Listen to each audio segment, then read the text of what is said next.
Board परीक्षा में रिक्त स्थानों पर आधारित 1 अंक के 5 क्वेश्चन पूछे जाते हैं। तो इस वीडियो के माध्यम से हम कुछ रिक्त स्थानों पर आधारित कुछ प्रश्नों को हम यहाँ पर देखेंगे।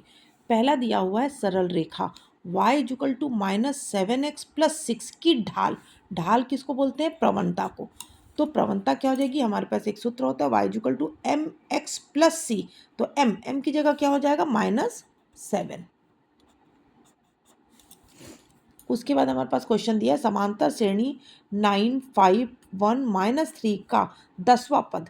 10वां पद निकालना है, मतलब हमारे पास सूत्र होता है a + n - 1, मतलब 10 जो रहता है वो एक कम हो जाता है 9, और यहाँ इसमें से a 9 है और इसमें से माइनस कर देंगे सेकंड में से इसको, तो -4 हो जाएगा। तो 9 4 जा 36, 36 और प्लस -36 + 9 -27 हो जाएगा।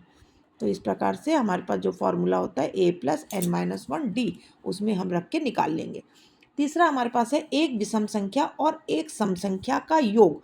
तो विषम संख्या सपोज हम 3 ले लेते हैं और सम संख्या सपोज 2 ले लेते हैं। तो दोनों को ऐड करके देखते हैं, 3 और +2 5 होता है। 5 क्या होता है? विषम। तो हम यहाँ लिख लेंगे विषम होता है। एक विषम संख्या और एक सम संख्या, दोनों का योग जो है वो क्या होता है? विषम संख्या होता है।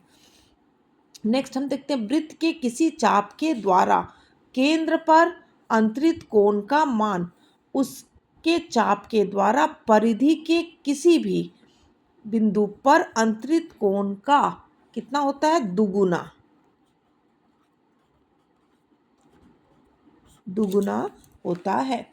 अब हम देखते हैं बैंकों में एक निश्चित संख्या के लिए एक मुश्त राशि जब हम जमा करते हैं तो क्या कहलाता है? एक मुश्त राशि में जमा करते हैं निश्चित समय के लिए, तो वो होता है सावधि जमा खाता।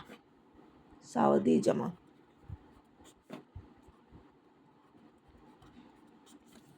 सावधि जमा कहलाता है। नेक्स्ट हमारे पास है साइन 59 और कॉस 31। देखना, इन दोनों को हम ऐड करके देख लेंगे। 59 और 31 दोनों को ऐड करके देख रहे हैं तो कितना हो रहा है? 90 हो रहा है। मतलब साइन अपॉन कॉस का मान कितना हो जाएगा? 1। बिंदु -8 और 2 की कोटि का निर्देशांक। तो x वाला जो रहता है उसको भुज बोलते हैं और y के निर्देशांक जो होता है उसको क्या बोलते हैं? कोटि। तो यहाँ y का निर्देशांक कितना है? 2। तो आंसर कितना आ जाएगा? 2। दो वृत्त सर्वांग सम होंगे यदि उनकी खालिस्तान बराबर होते। यदि दो वृत्त सर्वांग सम होते हैं तो उनकी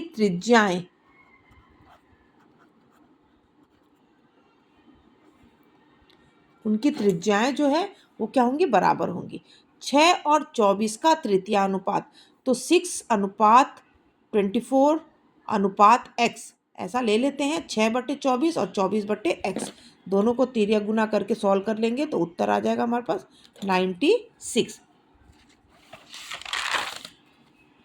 अब इसके बाद हम देखते हैं कि आवर्ती जमा खाते में कोई भी धन यदि 3 वर्ष के लिए जमा की जाती है। एक वर्ष में कितने माह होते हैं? 12 माह होते हैं। तो इसमें बोल रहा है ब्याज की गणना हेतु मासिक किस्त कितनी हो जाएगी? तो हमारे पास एक वर्ष में यदि 12 होते हैं तो 3 वर्ष में कितना हुआ? 12 तिया 36। दो समकोणिक अक्षों के कटान बिंदु को क्या कहते हैं? दो समकोणिक के कटान बिंदु को क्या कहते हैं? मूल बिंदु। नेक्स्ट हमारे पास है 4, 7 और 8 का चतुर्थानुपाती। तो 4:7 समानुपात 8:x अपन ले लेते हैं।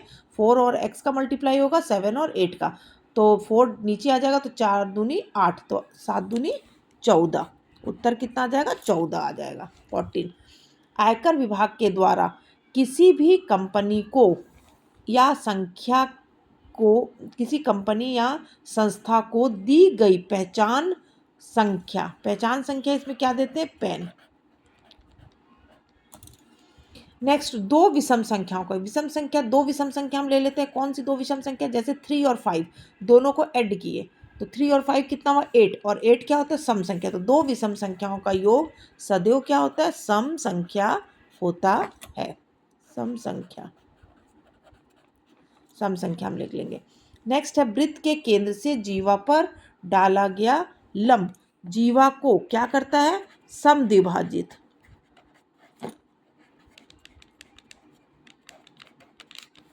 समद्विभाजित करता है। तो इस प्रकार से रिक्त स्थान पर आधारित हमने 15 क्वेश्चन को इस वीडियो में देखे हैं।